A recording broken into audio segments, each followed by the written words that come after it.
Guys, welcome to the channel, and do yourself a favor, stay for this video. I'll be talking about something that is essential from the survival and preparedness perspective. This falls into what's considered inevitable. At some point, you will need medical attention. Your kid gets hurt, you get hurt or sick yourself. You just grow old. There's going to be a day in which you will need medical attention. So it's important for you to understand what are your options. You live in a very big world. It's not just wherever it is that you are. And things don't work in the same way in different countries. If you're watching this from the United States, it's actually a very specific and unlike most other developed countries in which it works very different. So all of that in this video. Before I go on, remember that if you want to learn more about survival, preparedness, my experience going through an economic collapse in Argentina, surviving the economic collapse, as well as survival skills, a bunch of practical skills you need to develop just to be better prepared. Now, this is a video that could be huge. It's like the third time I tried doing it and keeping it short,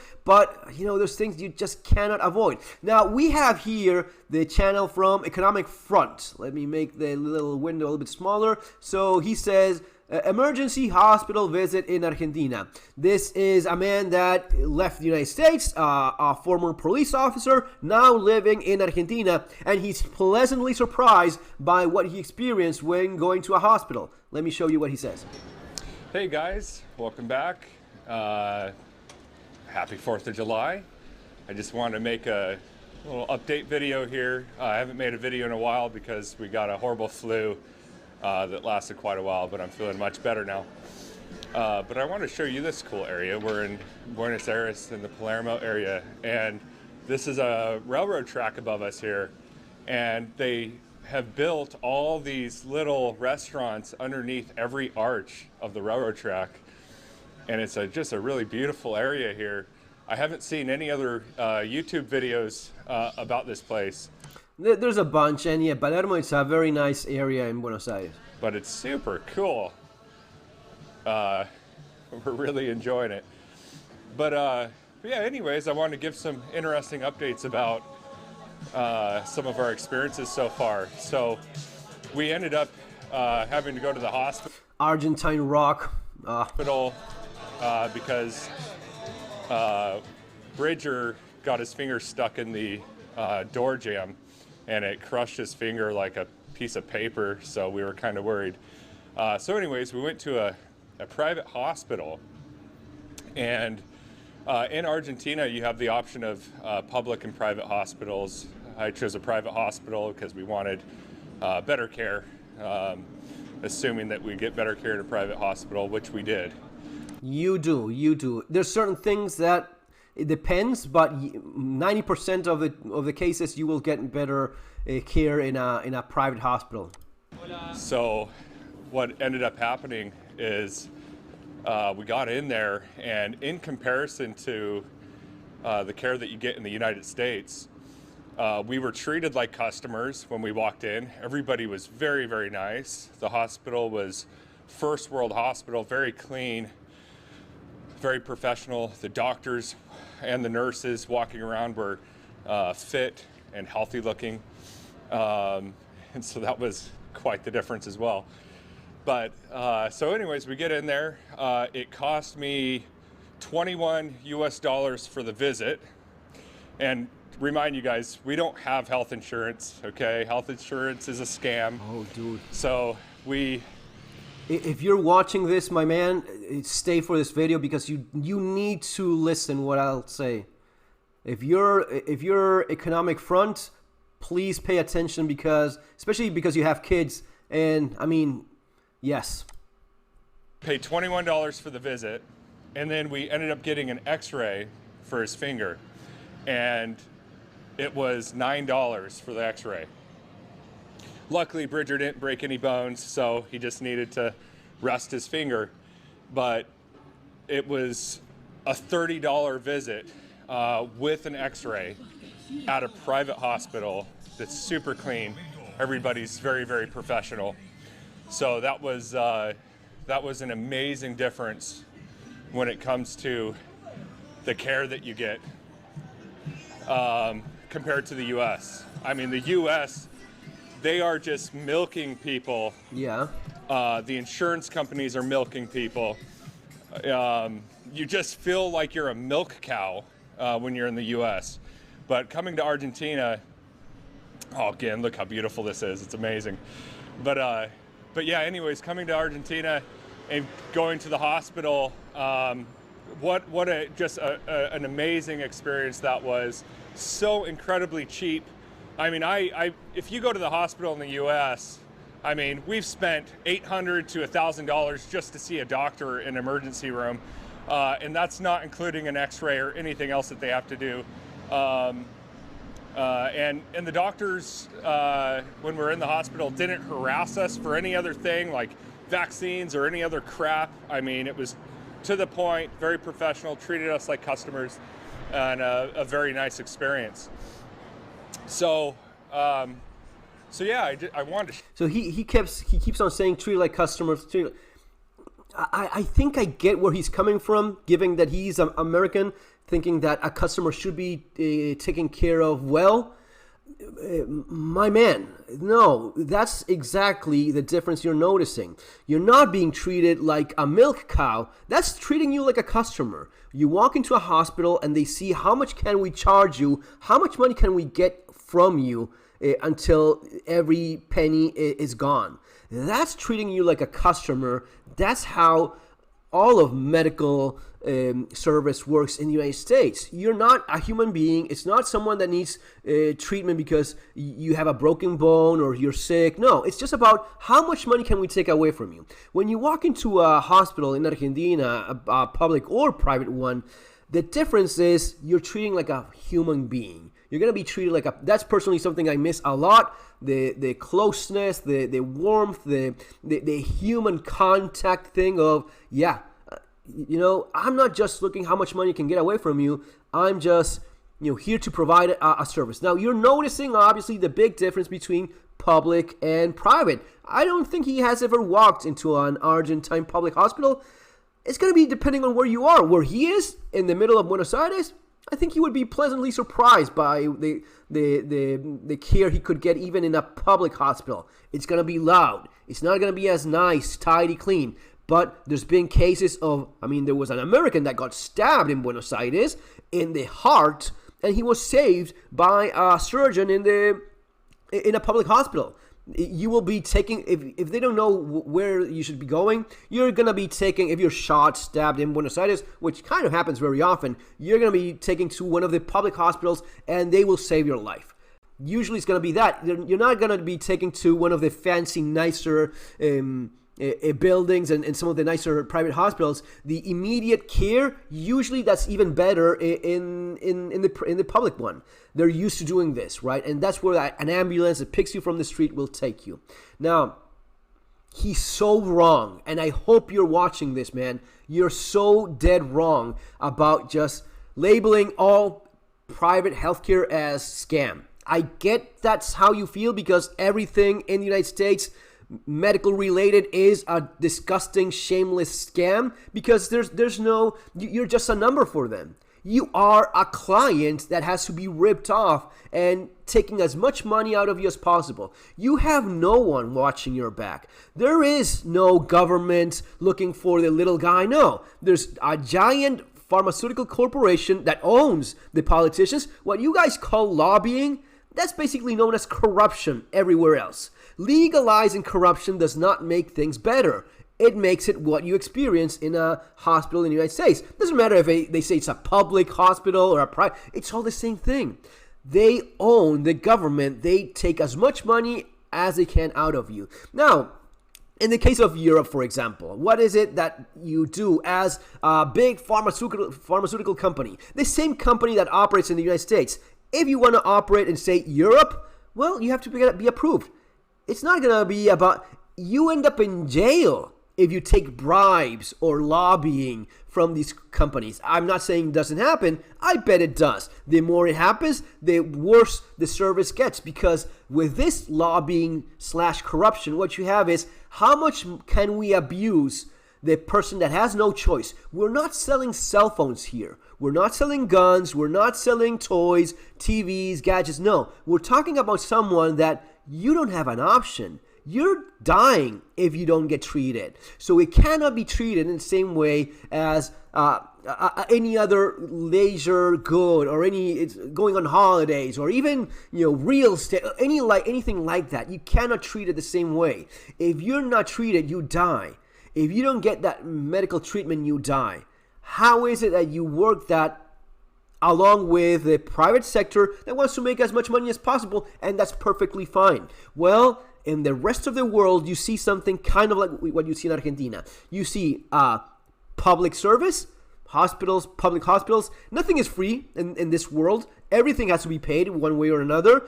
But in the case of Argentina, you will be treated no matter what. If you're sick, you're stabbed, you're shot, even if you have a serious condition and you're completely out of the system and you just drop in there, there is this policy of we don't let people just die on the sidewalk. The hospital may be bad, and depending on specifically where you live, it may be worse or not. And in general, public healthcare is really not all that much in Argentina, but it's sometimes they're damn heroes with their limited resources.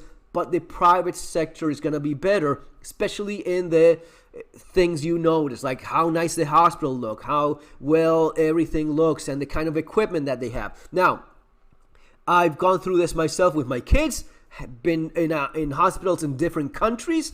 I've had the experience of seeing my grandparents. I've had the experience of seeing one of my grandparents that only relied on the public service in Argentina, and my other grandfather, he always paid for private. He was he was the kind of guy that he liked nice things. One of my grandparents was a little bit more of a spend as little as possible kind of guy. So if you spend as little as possible, I have the public hospital. I'm paying for that for sure. You absolutely are. So why not use it? Well, that's what you use. Or spend a little bit more and go with the private option, which he calls a scam, and he's dead wrong. He's just biased based on his experience in the United States, where yes, you are scammed and fleeced and ripped off and taken advantage of. In other parts of the world, it actually does not work that same way, because there is not a monopoly of big pharma, in spite of them pretending to be public and this and that and free healthcare and all of that nonsense that it's bullshit. If you live in the United States, you know how much of a lie all of that is. But you're still paying for it. Money. It is actually the most expensive free healthcare. It's 10 times more expensive in the United States than in most other developed countries. 10 times more expensive, and yet it sucks and it's terrible. Why? Because there's a monopoly. Now, in most other countries, you have both systems. You have the public-funded one, and you have the private one. Because the public-funded one is actually managed by a government that looks to restrict and put regulations on what they allow the medical industry to do or not. That means that the public healthcare is a lot more affordable. It's a lot cheaper, and that makes the private service a lot cheaper. You were able to walk into a private hospital and pay $20 because there's an alternative that is even cheaper, which is you pay nothing at all. You just walk into a public hospital in Argentina and you don't pay a single cent, because that exists. And it does work with its huge limitations, but it does exist and it does work. And that is an alternative that a lot of people that cannot afford the private one go for. Well, that's where the market true competition kicks in. I'm a private healthcare provider. I need to find something that works both for my own company so as to make a profit, but I cannot go too high, because if not, they will go with a public one, which is free, quote unquote. Again, nothing is free, but you know what I mean. So if you go to a public hospital, it's not going to be as nice of a building, and you're going to be waiting more and waiting in line, and the amount, but that makes the private a lot cheaper. Also, to keep in mind, doctors all over the world, well, it's not everywhere that they're multi-billionaires like in the United States. If every fucking doctor or every damn person linked to the pharmaceutical industry is a millionaire, where do you think that money comes from? In the rest of the world, it's not like that. Yes, doctors in Europe make decent money. Decent money. Are they all millionaires? No, they're not. They're not all millionaires. No, you're working for a public hospital. Okay, yeah, it's going to be somewhat of a decent salary. I mean, you're a doctor after all, so you're going to be having a middle class, upper middle class kind of budget. Yeah, but you're not a millionaire. In Argentina, you're definitely not a millionaire if you're a doctor working for public hospitals or private ones. It is very regulated, but not in the, it's regulated as in we regulate it as we see fit and have a big ass lobby that basically controls the government and the politicians in every decision so as to benefit us, the private sector. No, it is actually a conflict. In Europe, you don't find that those elected bureaucrats that we often complain about, well, they don't just allow anything to go. You have to put a decent price tag on what you're selling. It doesn't matter if you're private. No, this is not an option. This is something that we have to approve. And if we don't approve, you don't do any business. And if we find a decent middle ground, you do business and you make a freaking fortune nonetheless. But not as much of a fortune as you would do with that same drug, that same medication being sold in the United States. It's going to be always more expensive. Everything is going to be more expensive in the United States because not only are doctors millionaires, everyone linked to the pharmaceutical business is a millionaire. Now, what he said about not having private just blew my mind. He just does not know what he's talking about. He has no clue. It is one thing to pay $20 for a broken finger. Yes, that is fantastic. But you do, my dude, my friend, get yourself private insurance in Argentina. Find something that's within your budget. I assume you have a little bit of disposable income. If not, you wouldn't be doing this. But it has to be a priority. Why? Because if it's beyond a broken finger and you need surgery, do you have any idea how expensive it will be if you need surgery, several days, maybe even weeks, months, being hospitalized, paying that out of your pocket? It's not going to be $20. Oh, but I can afford 10, 15, 20, 30, 50,000. What if it's something longer? What if it's something, I mean, maybe you're okay paying $20,000 for a surgery in a private hospital in Argentina. Maybe you're not. I have no idea. But I can tell you this. It is not a scam. I've used it myself. Every family member has used it. Every friend, everyone that can afford private healthcare in Argentina has private healthcare coverage. It's not just about paying out of the pocket, because if there's, I mean, let's say you have a baby, you have a child in a private hospital. Again, public, free completely. But private hospital in Argentina, paying, I don't know, maybe 10 grand. Oh, it's a lot cheaper than the other side. Yes, but with my medical cover, and this goes for Argentina, and as far as I know, most of Europe, if I have medical cover, about a year later, your wife or partner gets pregnant, your girlfriend, anyone that's in your same plan, it's covered. You have to pay maybe $100. It's covered. So it covers lots of these things that would be hugely expensive, tremendously expensive if you don't have the private coverage. You will find yourself not having the option of walking and paying out of the pocket. You'll end up in a public hospital in Argentina because they will just not take you. They're not gonna. They will take you to fix a broken finger. They know it's $20. You probably can pay that, but if it's gonna be something a lot more expensive, they don't have no obligation unless you are a person that has coverage with them. If you had paid monthly fees of medical health, and by the way, it is pretty affordable, man. It's really not that expensive. Find something that even the cheaper ones are a lot better. If you shop around, again, true capitalism in its best form, which is there's shit that needs to be provided because we're human beings. That's being taken care of by the public hospitals. But then it's competition. How do I compete with the public care? How do I compete with other private medical providers? It's going to be very affordable. I don't know, man. $50 a month? Can't you afford $50 a month? Yes, you can. $50 a month, $100 a month, give or take, and the day you need, not a broken finger, yes, they will take care of that. You already paid for that, right? You have a broken finger, but you need surgery. You need several weeks, months in a hospital. They have to take you. They have to cover you in the nice building, in the nice hospital, and the decent equipment. I had my grandfather in a public hospital. You saw the respirators all old. Everything was in poor condition. Doctors were a little bit. It's not as good. At times it can be downright bad. And there's public hospitals that are better than others, but the private ones are a lot better. My other grandfather, I saw how he was treated during his last days in a beautiful room, private room. Mostly the private room thing, it's a big deal when you have some of these surgeries. But man, don't be an idiot. If you live outside of the United States, the advice is this. If you live outside of the United States, no, private healthcare is not a scam. In some countries, is worth more than in others, but do your research. In Argentina, I can tell you guaranteed 110% that you want to have private cover. Find something affordable, and the day your kids or yourself needs it, you'll thank me for it. Take care, guys. See you next time.